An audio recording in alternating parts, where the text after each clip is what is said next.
Hello बच्चों, कैसे हैं आप लोग। उम्मीद करते हैं सब बढ़िया होंगे। चलिए, हम आज आ गए हैं करंट इलेक्ट्रिसिटी के नेक्स्ट लेक्चर में। और हम आज पढ़ने वाले हैं गैल्वेनोमीटर। कल के क्लास में हमने पढ़ा था कि व्हीटस्टोन ब्रिज क्या होता है। हमने बताया था व्हीटस्टोन ब्रिज में अगर बैलेंस करना है ब्रिज को, तो पी बाई क्यू का रेशियो अगर आर बाई एस के बराबर हो जाता है तो हमने कहा था कि ये ब्रिज बैलेंस ब्रिज होगा।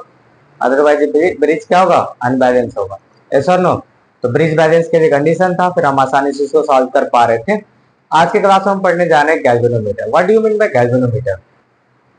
गैल्वेनोमीटर क्या होता है, कैसे बनता है गैल्वेनोमीटर। एक्चुअली इसके बारे में आज हम डिटेल्स में पढ़ेंगे। अंडरस्टैंड।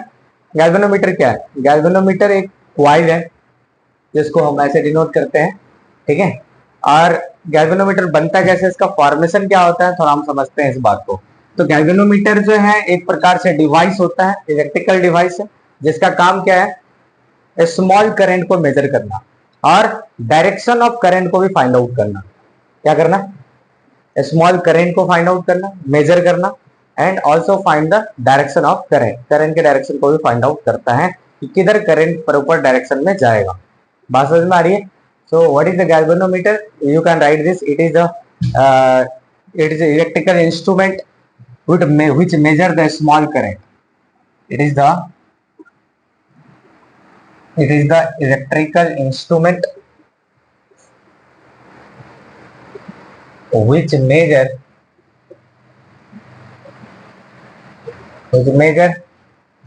a small current. क्या मेजर करता है ये, स्मॉल करंट को मेजर करता है। ये है आपका गैल्वेनोमीटर। आई बात समझ में। अब ये गैल्वेनोमीटर बनता कैसे है, देखिए थोड़ा ध्यान से मैं इसके डायग्राम को समझते हैं, फिर हम आगे बढ़ेंगे।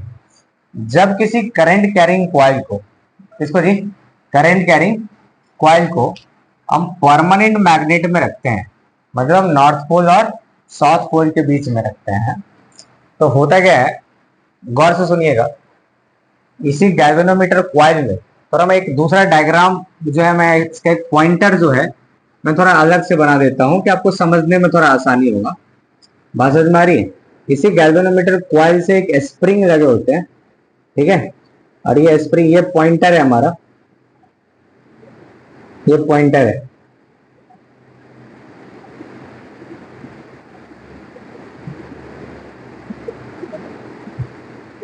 ये पॉइंटर है, जैसे होता है 0, 10, 20, 30, 40, 50, 60, 70, 80, 90, 100, 110, 120, 130, 180 आ गया उसको, नहीं आ गया।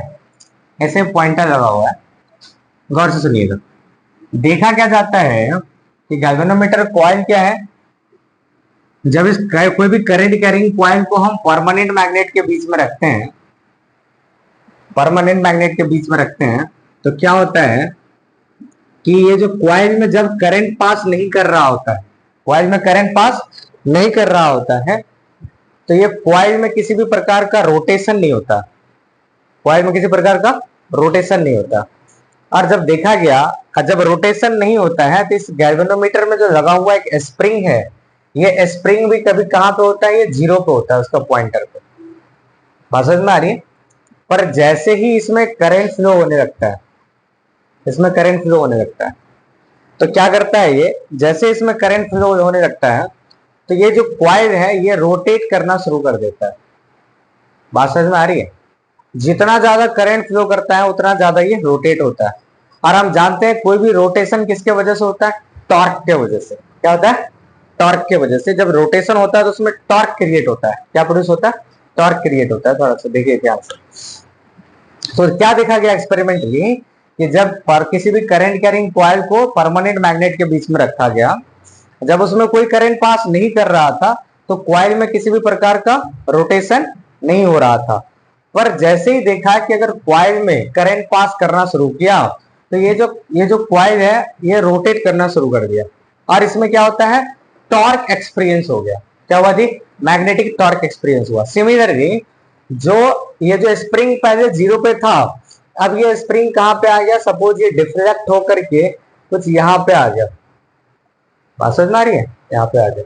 इसके बीच के कुछ एंगल है जो हम फाई कहते हैं, एंगल ऑफ डिफ्लेक्शन। क्या कहते हैं इसको, what is this, this is the angle of deflection कहते हैं उसको, एंगल ऑफ डिफ्लेक्शन कहते हैं।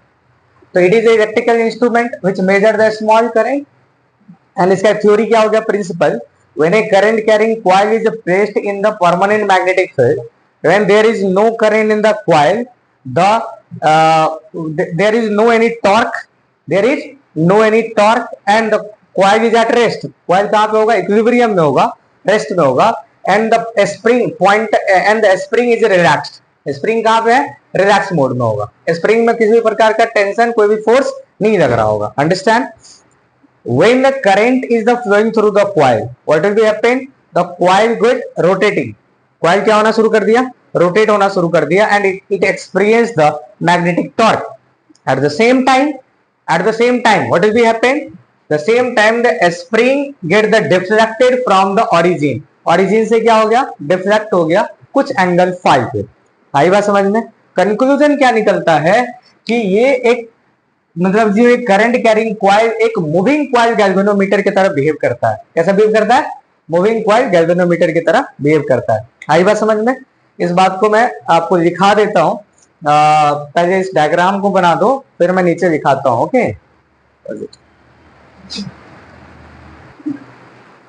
हाँ गाइस, जैसा कि अभी मैंने कहा, क्या लिखा हुआ देखिए, when a current carrying coil is placed in the magnetic field of permanent magnet, जब कोई करंट कैरिंग कॉइल को कहां पे जी, परमानेंट मैग्नेट में हम यहां पे रख देते हैं, attach to the coil is a spring.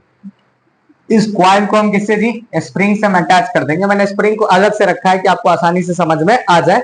Attach to the coil of a spring, when there is no current in the point, no current in the coil, जब कॉइल में कोई करंट नहीं होता है तो क्या होगा, the pointer is at zero. Pointer कहां पे होगा, जीरो पे होगा।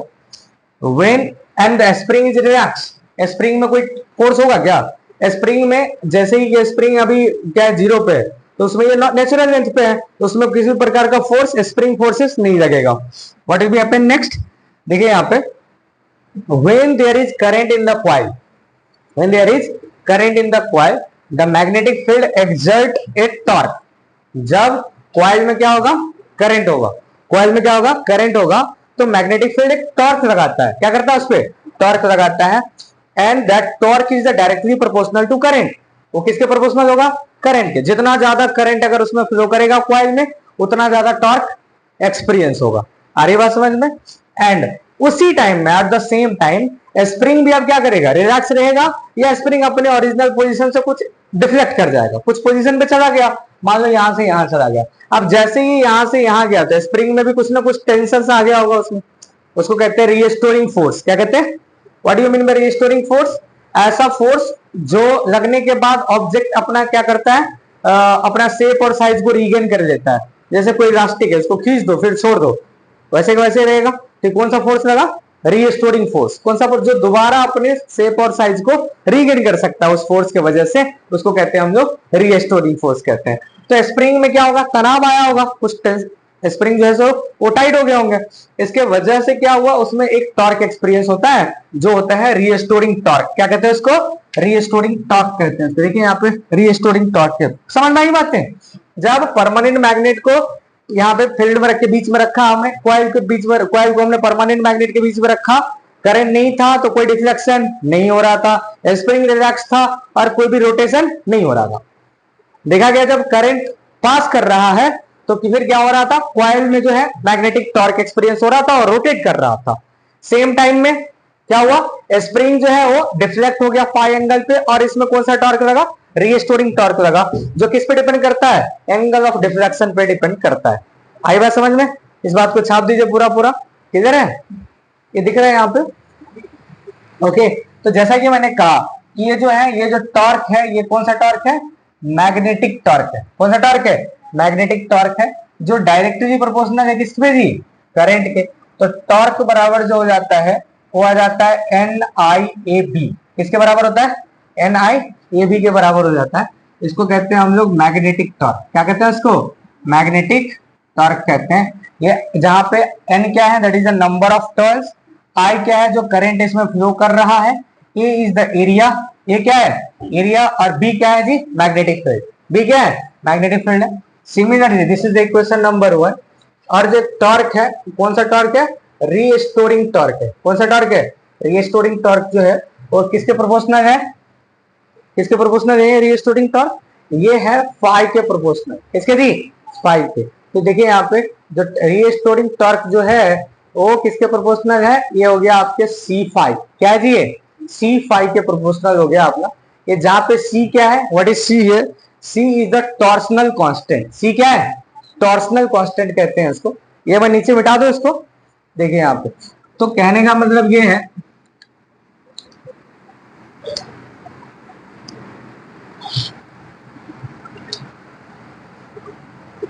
देखिए तो ये जो टॉर्क लगा NIAB, और ये हो गया टॉर्क और रीस्टोरिंग टॉर्क C5, जहां पे वेयर ये C क्या है जी, इसको कहते हैं हम लोग टॉर्सनल कांस्टेंट। क्या कहते हैं इसको, टॉर्सनल कांस्टेंट कहते हैं। जहां पे N क्या है, that is the number of turn. N क्या है, नंबर ऑफ टर्न। I क्या है, करंट है। और A क्या है, एरिया है। और B क्या है, मैग्नेटिक फील्ड है। बी क्या है, मैग्नेटिक फील्ड। चलेगा नहीं चलेगा, ये हो गया मैग्नेटिक फील्ड। कोई दिक्कत नहीं होनी चाहिए, बता उसको।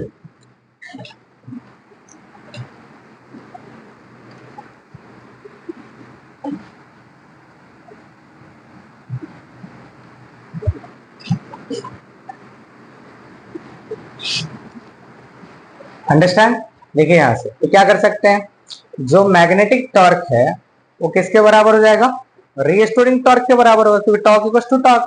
ये कितना आ गया, NIAB जो है वो किसके बराबर आ गया, C5 के बराबर आया। नहीं आया क्या, C5 के बराबर हो गया। समटाइम्स अगर आप डिटरमाइन करना चाहते हो कि टॉर्सनल कांस्टेंट क्या होता है, तो यहां से आप निकाल सकते हो, that is NIAB divided by 5। NIAB divided by 5, ये हो गया आपका टॉर्सनल कांस्टेंट। ध्यान रखिए 5 जो है वो क्या है जी, एंगल ऑफ डिफ्लेक्शन है, एंगल ऑफ डिफ्लेक्शन है। और इसका जो वैल्यू है किसमें होना चाहिए, रेडियन में। किसमें जी, रेडियन में होने चाहिए। कोई दिक्कत वाली बात नहीं होनी चाहिए। एंगल ऑफ डिफ्लेक्शन है और ये किसमें होने चाहिए, रेडियन में होने चाहिए। ठीक है, रेडियन में। ओके,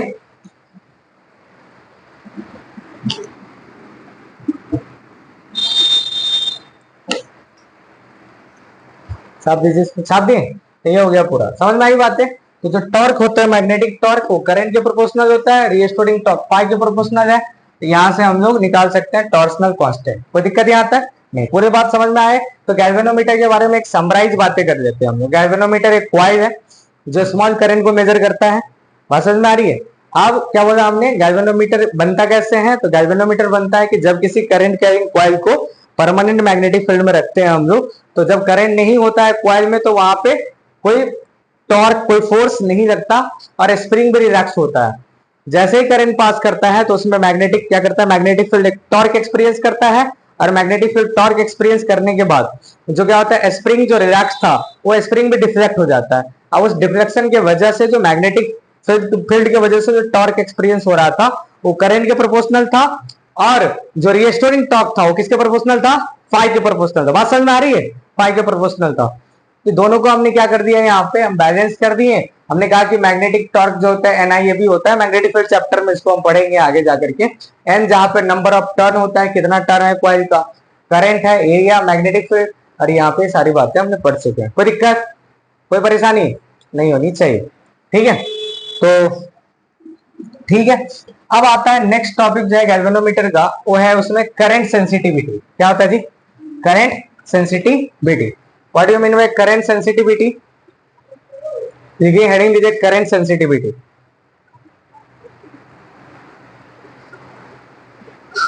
करंट सेंसिटिविटी याद रहेगा ना, ये टॉर्सनल कांस्टेंट निकालना, ध्यान रखिएगा इसका। इसका यूनिट क्या होगा, इसका होगा न्यूटन मीटर, न्यूटन मीटर पर रेडियन। क्या होगा जी, न्यूटन मीटर पर रेडियन। टॉर्क का यूनिट क्या होता है, न्यूटन मीटर होता है ना। टॉर्क का क्या होता है, न्यूटन मीटर। ये हो गया, फाई हो गया रेडियन में, तो यूनिट हो जाएगा उसका न्यूटन मीटर पर रेडियन। ध्यान रखिएगा। ओके, नेक्स्ट है current sensitivity. Current sensitivity, current sensitivity that is C S, क्या कहते हैं इसको, C S. Current sensitivity, what do you mean by current sensitivity? So basically current sensitivity is the ratio of the angle of deflection, angle of deflection per unit current, per unit current is the known as the current sensitivity। मतलब कि ये अनुपात होता है, ratio होता है कि कितना एंगल ऑफ डिफ्लेक्शन हुआ और कितना करंट उसमें पास कर रहा है। अगर दोनों को डिवाइड कर देते हैं तो क्या निकल जाता है, करंट सेंसिटिविटी निकल जाता है। नहीं समझे बात को?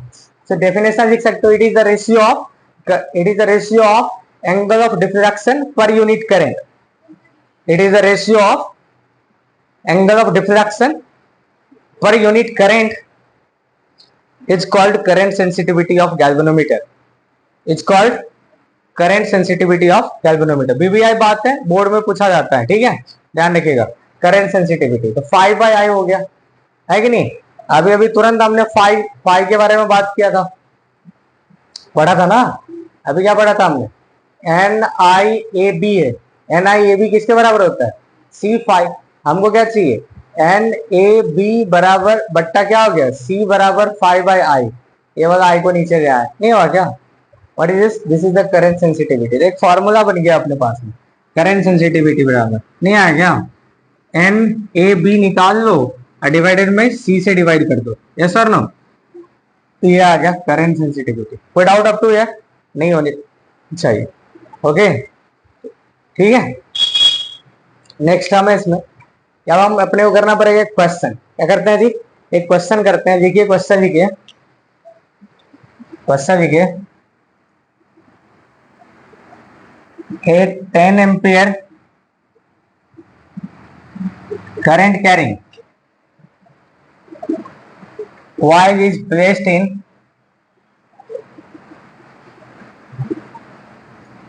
permanent magnetic field,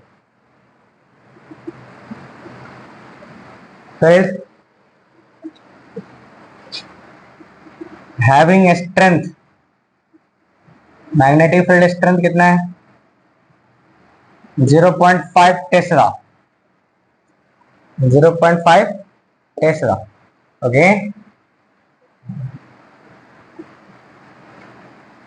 0.5 Tesla, 0.5 Tesla.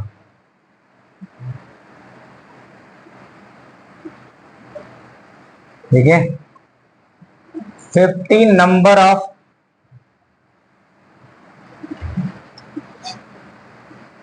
Turn of a circular coil having area 0.6 meter square, 0.6 meter square, find out the पहला मैग्नेटिक टॉर्क, दूसरा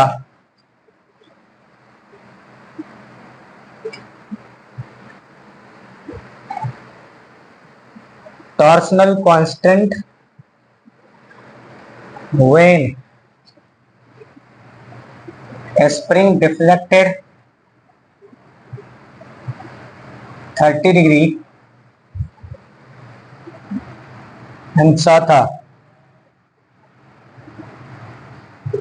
करंट, तीसरा ना, हाँ तीसरा, third one is the current sensitivity.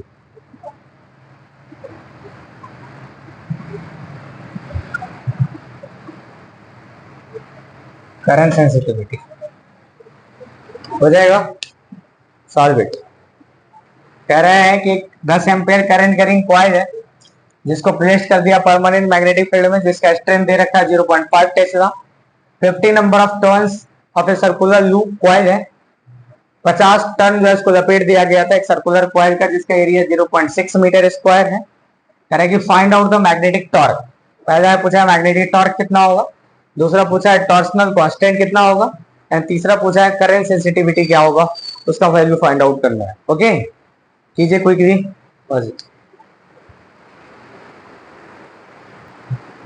देखिए गाइस, इसमें इसका सॉल्यूशन कैसे करेंगे। जैसा कह रहा है कि 10 एम्पेयर करंट इसमें जा रहा है, आई का वैल्यू कितना है 10 एम्पेयर, और कह रहा है कि placed in the permanent magnetic field में रख दिया उसको, जिसका स्ट्रेंथ कितना है बी बराबर 0.5 टेस्ला है 0.5 टेस्ला है। नंबर ऑफ टर्न दे रखा है इसमें 50 नंबर ऑफ टर्न, जिसका एरिया कितना है भैया 0.6 है। अब क्या कर रहे हैं 10 एम्पेयर का करंट है, जो इसको परमानेंट मैग्नेटिक फील्ड में डाल दिया, 0.5 टेस्ला इसमें जा रहा है। ठीक है, इसका एरिया कितना है 0.6 मीटर स्क्वायर है, नहीं है क्या। अब कह रहा है इसमें मैग्नेटिक टॉर्क कितना होगा, क्या पूछा है मैग्नेटिक टॉर्क का वैल्यू पूछा है इसने, क्या होगा। तो मैग्नेटिक टॉर्क क्या हो जाएगा एन आई ए बी के बराबर हो जाता है। एन आई ए बी के बराबर, एन का वैल्यू 50 दे रखा है इसमें, आई का वैल्यू 10 है, एरिया 0.6 है, अब मैग्नेटिक फील्ड 0.5। कितना हो गया जी, कितना हो गया 30 पंचे 150 आया, 150 न्यूटन मीटर हो जाएगा इसका आंसर, होगा ना। मैग्नेटिक टॉर्क आ गया अपने पास में। और दूसरा पूछा है करंट सेंसिटिविटी क्या हो, अच्छा क्या पूछा है टॉर्सनल कांस्टेंट, क्या पूछा है टॉर्सनल कांस्टेंट। अभी तो पढ़े थे टॉर्सनल कांस्टेंट के बारे में, सी बराबर क्या होता है ये पढ़े थे ना, torque N I A B equal to क्या था C5, तो सी इक्वल टू क्या आ गया N I A B divided by क्या हो गया पाई हो गया। एन आई ए बी का वैल्यू हमने कैलकुलेट किया है 150, अब फाई का वैल्यू कितना है 30 डिग्री है, क्या 30 डाल देंगे वहां पे, नहीं, याद तो देखो मैंने ऊपर में दिखाया हुआ है। फाई क्या होता है रेडियन में होता है, वीडियो चल रहा है ना, वीडियो चल रहा है ओके। अब फाई क्या होता है रेडियन में होता है, तो 30 डिग्री कितना रेडियन होता है पाई बाई 6, पाई बाई 6 होता है, तो पाई बाई 6 हो जाएगा यहाँ पे, चलेगा। देखिए पाई बाई 6 हो गया यहाँ पे, तो क्या करेंगे बताइए, तो यहाँ से जो सी इक्वल टू आ गया, देखिए 150 बाई हो गया पाई, ऊपर हो जाएगा 6, नहीं समझे, चलेगा। ये हो गया 150 इंटू 6 बाई कितना हो गया 22/7, चलेगा 22/7, मल्टीप्लाई कर दीजिए यहाँ से, ये आ जाएगा, निकाल देंगे वैल्यू, निकल जाएगा। देखो 2 से कट जाएगा, 2 11 और कितना हो गया 2 7 14, 2 5 10 75 हुआ, तो सी इक्वल टू हो गया 75 इंटू 42/11, ऐसा नो, मल्टीप्लाई कर दीजिए, इसका वैल्यू आ जाएगा न्यूटन मीटर पर रेडियन में आएगा, चलेगा। ये हो गया आपका टॉर्सनल कांस्टेंट, क्या हो गया टॉर्सनल कांस्टेंट आ गया। दूसरा वैल्यू क्या हो जाएगा इसका, what is the next value, तीसरा है इसका करंट सेंसिटिविटी, क्या है करंट सेंसिटिविटी 5/I, क्या जी करंट सेंसिटिविटी क्या है 5/I, तो 5 कितना है यहाँ पे, 5 कितना है, 5 का वैल्यू जो है आपका, 5 का वैल्यू आ गया पाई/6, और I का वैल्यू कितना है 10 एम्पेयर है, नहीं है क्या, ये हो गया पाई/60, पाई बाई क्या हो गया 60 है, ये हो गया पाई/60 करंट सेंसिटिविटी आ गई, यानी सो रेडियन पर एम्पियर हो जाएगा इसका आंसर, रेडियन पर एम्पियर, ओके पाई/60, चलेगा। So that was the galvanometer, समझ में आई बात है। अच्छा गैल्वेनोमीटर जो कॉइल होता है इसका खुद का एक करंट भी होता है, जिसको कहते हैं गैल्वेनोमीटर का करंट, करंट ऑफ गैल्वेनोमीटर, और गैल्वेनोमीटर के पास रेजिस्टेंस भी होता है, बिकॉज ये कॉइल है, तो कॉइल का रेजिस्टेंस भी होता है, जिसको हम लोग कहते हैं, तो हम नीचे लिख देते हैं, देखो जी नीचे नोट करके, हो गया ना, इसको मिटा दूं, सारे फॉर्मूलाज हमने देख लिए इसमें,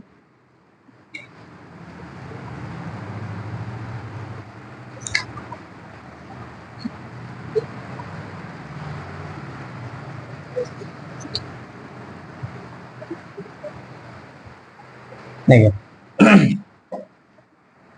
नीचे नोट करके लिखिएगा, ये जो गैल्वेनोमीटर है इसमें जो करंट पास करेगा इसको कहते हैं आईजी, गैल्वेनोमीटर का करंट, और इसका जो रेजिस्टेंस है इसको कहते हैं आरजी। क्या कहते हैं? आरजी कहते हैं। तो रेजिस्टेंस क्या हो गया? Current of galvanometer is known as the IG and the resistance is known as the RG. Understand? Okay, ये हो गया। तो आईजी इंटू आरजी। कोई डाउट नहीं होनी चाहिए। ये हो गया और ये क्या हो गया? ये हो गया। ठीक है, ध्यान रखिएगा। तो करंट, ये जो गैल्वेनोमीटर है, it is also known as the moving coil galvanometer. क्या कहते हैं इसको? मूविंग कॉइल गैल्वेनोमीटर कहते हैं। तो लिख सकते हैं आप लोग चाहे तो, galvanometer is also known as the moving coil galvanometer. जब उसमें करंट फ्लो करेगा तो ये मूविंग कॉइल, कॉइल मूव करेगा ना, इसलिए इसको कहते हैं moving coil galvanometer. Moving coil galvanometer के नाम से जाना जाता है। Understand guys? कोई डाउट यहां तक? चलेगा। Next heading is ammeter. Heading is ammeter. Ammeter क्या जानते हैं हम आमीटर के बारे में? आमीटर क्या है? हेडिंग दीजिए, आमीटर। आमीटर भी एक प्रकार का इलेक्ट्रिकल डिवाइस है जिसका काम क्या है? करंट को मेजर करना। क्या करना? करंट को मेजर करना। करंट कैसे मापेंगे हम लोग? एक जो डिवाइस है, टूल, जिसका नाम है आमीटर। आमीटर का काम क्या है? It major the current. क्या मेजर करता है? करंट मेजर करता है। तो लिख सकते हैं जी, इट मेजर, क्या इट इज इलेक्ट्रिकल इंस्ट्रूमेंट बोल सकते हैं। It is an electrical instrument,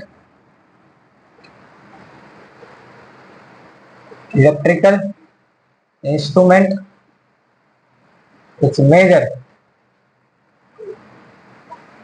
which measure, it is an electrical instrument which measure current. It is an electrical instrument which measure current. क्या मेजर करता है? करंट को measure करता है। It measure current. Current, it is an electrical instrument which measure current. Current को मापता है। Okay okay, the next is, अब आता है कि ये गैल्वेनोमीटर, आमीटर बनता कैसे है? आमीटर बनता कैसे है? आमीटर फॉर्म कैसे होता है? तो देखिए थोड़ा ध्यान से, पहले हम डायग्राम को समझते हैं, फिर हम इस बात को समझेंगे कि जब हम गैल्वेनोमीटर को, इसको जी, गैल्वेनोमीटर को एक स्मॉल रेजिस्टेंस, जिसको हम लोग संट कहते हैं, क्या कहते हैं जी? संट कहते हैं, shunt resistance. What is this? S, this is a small resistance. जब हम किसी गैल्वेनोमीटर कॉइल को हम संट रेजिस्टेंस यानी कि स्मॉल रेजिस्टेंस से क्या करते हैं? कनेक्ट करते हैं गैल्वेनोमीटर कॉइल को। स्मॉल रेजिस्टेंस से क्या करते हैं? हम इसको कनेक्ट करते हैं। ये जो होल सिस्टम जो है, कौन सा सिस्टम? Whole system. ये जो है आपका होल सिस्टम जो है, इज कन्वर्टेड, ये पूरा का पूरा जो सिस्टम है, इनटू आमीटर। किसमें कन्वर्ट हो जाता है? आमीटर में कन्वर्ट हो जाता है। इसको हम लोग किसमें कन्वर्ट कर देते हैं? आमीटर में कन्वर्ट कर देते हैं। आई बात समझ में? This is the A and this is the B. आई बात समझ में? ये हो गया ए और B. Any doubt up to ये? नहीं होनी चाहिए। ये क्या है? ए और बी। समझ आई बात है? ये हो गया ए और बी में। ए हो गया आपका आमीटर। क्लियर है? तो when a small resistance shunt is connected to a galvanometer parallelly connect करते हैं, the whole system is converted into ammeter। किसमें कन्वर्ट हो जाता है? आमीटर में कन्वर्ट हो जाता है। देखिए डेफिनेशन, ए शंट, देखो डेफिनेशन लिखो इसका। डेफिनेशन क्या है? ए शंट, शंट का मतलब क्या होता है? Small resistance, very small resistance कहा जाता है। Small resistance, small resistance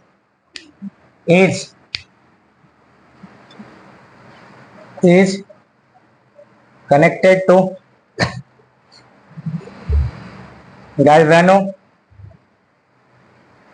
metre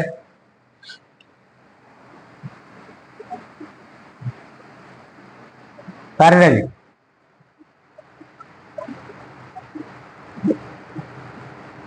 shunt या small resistance is connected to galvanometer parallelly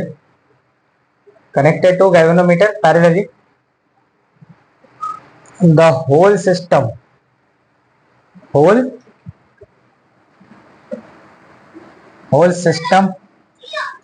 is converted into ammeter whole system किस में कन्वर्ट हो जाता है? आमीटर में कन्वर्ट हो जाता है। कोई दिक्कत वाली बात नहीं होनी चाहिए। ओके, अब जो करंट इसमें जाएगा वही करंट क्या कहा जाएगा?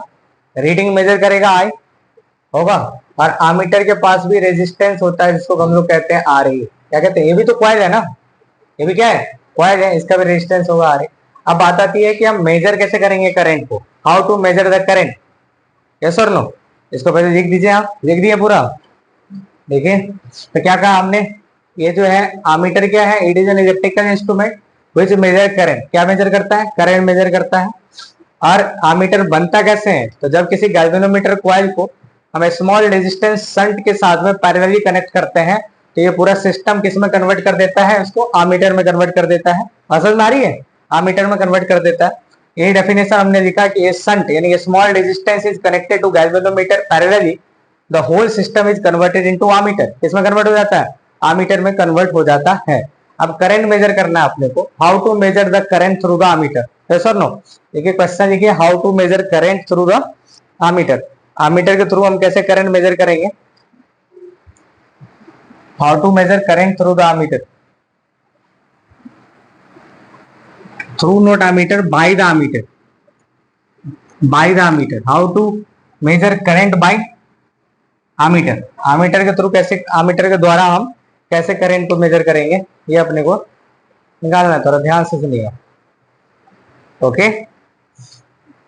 गौर से सुनिएगा। अभी जो ये अपने पास में ये दिया हुआ है डायग्राम है ना, ये जो है गैल्वेनोमीटर, हम जानते हैं कि इसमें से करंट कितना पास करेगा? आई, ओके? और ये जो गैल्वेनोमीटर अभी तुरंत पढ़ा था हमने, गैल्वेनोमीटर से कितना करंट पास करेगा? आई जी। अरे बोलो, इसके पास रेजिस्टेंस कितना है? आर जी है खुद का। तो इसमें कितना करंट पास करेगा? कितना करेगा? ये आई आ रहा है इधर, ये क्या है जी? आई जी है। तो इधर कितना करंट होगा? आई माइनस आई जी। होगा या नहीं होगा? सहमत है? ऐड करो ना दोनों को, आई के बराबर ही होगा। पढ़ा था ना हमने केसीएल, ये हो गया आई माइनस आई जी के बराबर होगा। इतना करें। अब क्या करेंगे? करंट इधर जा रहा है, ये हो गया प्लस माइनस। अब अप्लाई कर देते हैं अपन केवीएल। क्या करते हैं जी? केवीएल अप्लाई करते हैं। किरचॉफ्स वोल्टेज लॉ को हम अप्लाई कर दिए। क्या होगा? Net potential drop in a loop equals to कितना हो जाता है? 0। ये कितना हो गया? ये हो जाएगा minus I minus I G into S. होगा ना? देखो ना यहाँ पे, ये प्लस है और ये क्या है? माइनस है। तो माइनस से प्लस में हो गया, ये हो गया आपका नेट में इक्वल्स टू 0 हो जाता है। ये हो गया minus minus plus, what is this? ये हो जाएगा आई G R G, equal to कितना हो गया? 0 हो गया। इधर जाएगा तो क्या हो जाएगा? आई G R G equal to कितना हो गया?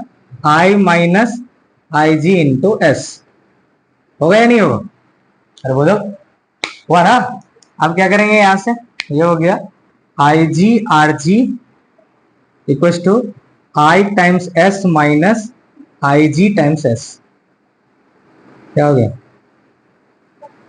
आई टाइम्स एस माइनस कितना हो गया?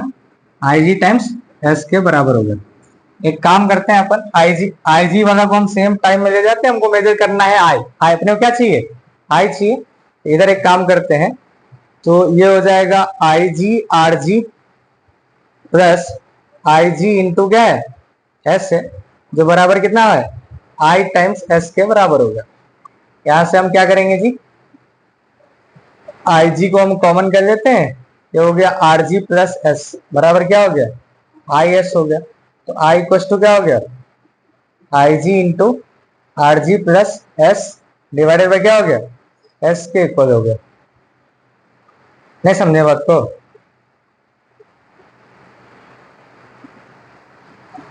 ठीक है, ये हो गया आपका आई जी इंटू, ये हो गया आपका, कोई दिक्कत नहीं होनी चाहिए। ये हो गया आर जी प्लस एस।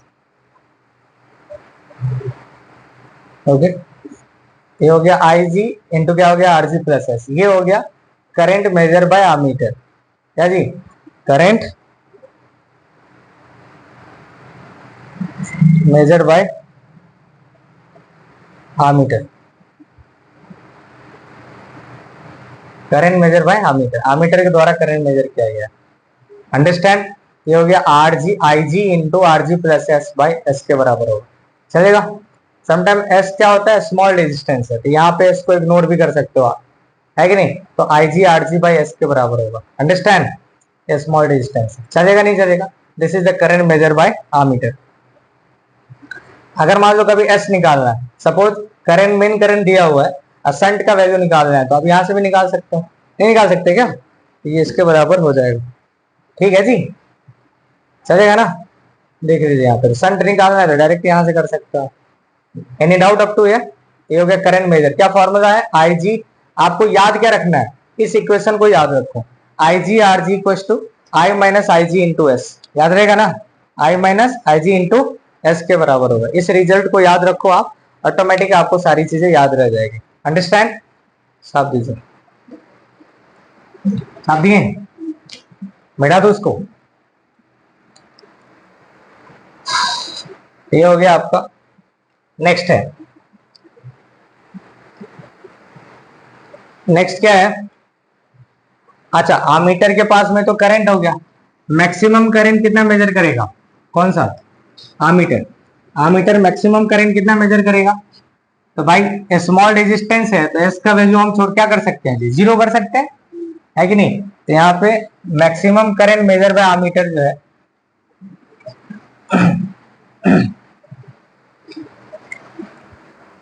क्या है, maximum current measure by ammeter, maximum current measure by ammeter.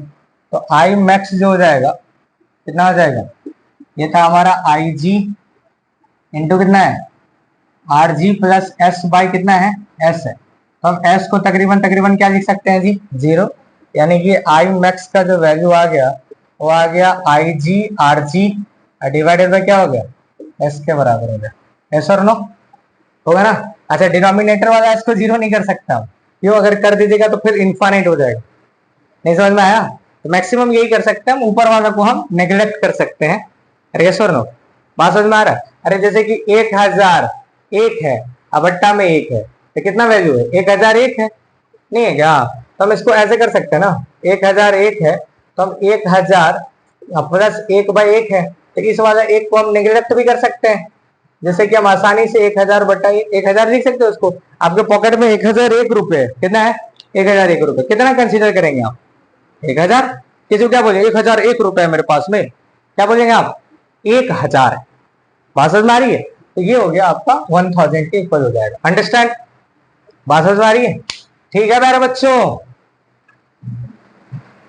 तो यहां से हमने ऐसे लिख दिया, चलेगा? देखिए ठीक है। नेक्स्ट बात इसमें क्या है कि what is the resistance of ammeter, क्या है रेजिस्टेंस ऑफ आमीटर।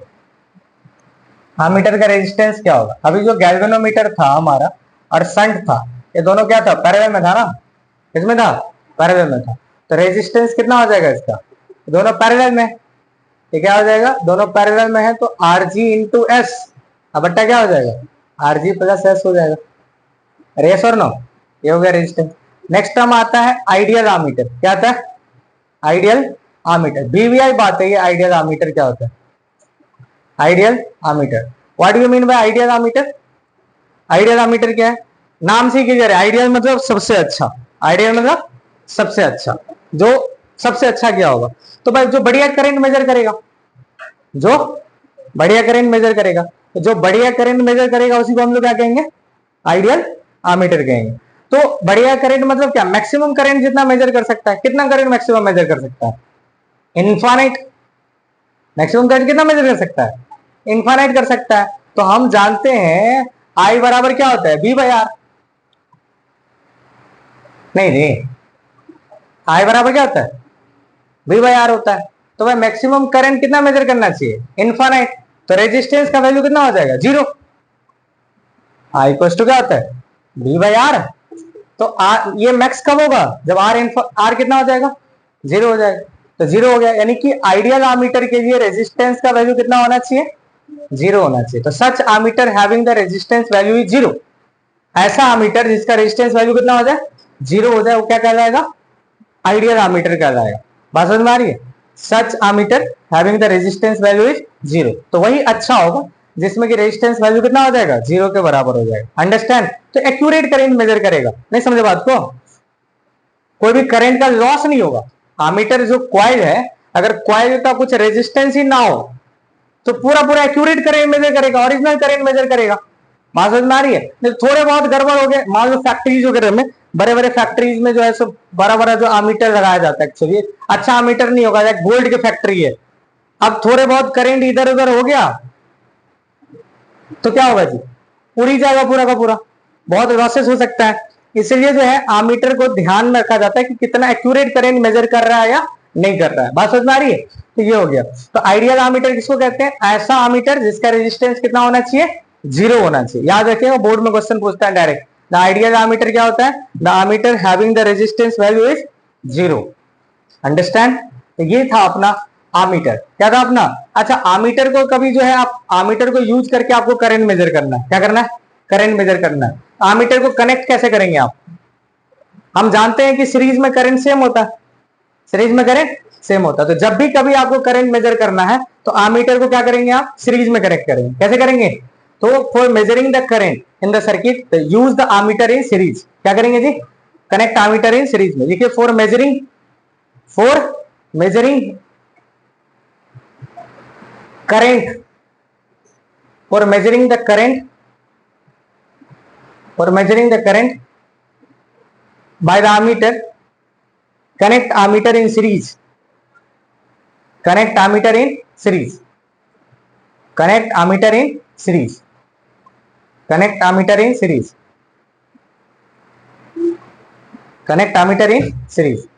आमीटर किस में कनेक्ट करेंगे, सीरीज में कनेक्ट करेंगे। कोई दिक्कत नहीं होनी चाहिए, ठीक है। इसके बेसिस पे क्वेश्चन आता है जिसको हम लोग अभी करें या नेक्स्ट क्लास में करें, नेक्स्ट क्लास में। ओके, तो ध्यान रखिएगा, अपन मिलते हैं नेक्स्ट क्लास में। आमीटर को पूरा पढ़ के आइएगा और पूरे डिटेल्स में हम उस पर क्वेश्चंस करेंगे नेक्स्ट क्लास में, अच्छे अच्छे क्वेश्चंस करेंगे, ठीक है। फिर वोल्ट मीटर पढ़ेंगे और बस एक क्लास और चाहिए अपने को, पोटेंशियोमीटर खत्म करेंगे, मीटर ब्रिज एक क्लास में इसको खत्म कर देंगे नेक्स्ट लेक्चर में, चलेगा। फिर अपन मैग्नेटिक फील्ड स्टार्ट करेंगे। Any doubt up to here, नहीं होना चाहिए गाइस। ओके, चलिए मिलते हैं अपन नेक्स्ट करी में इसी के साथ। Okay, thank you so much.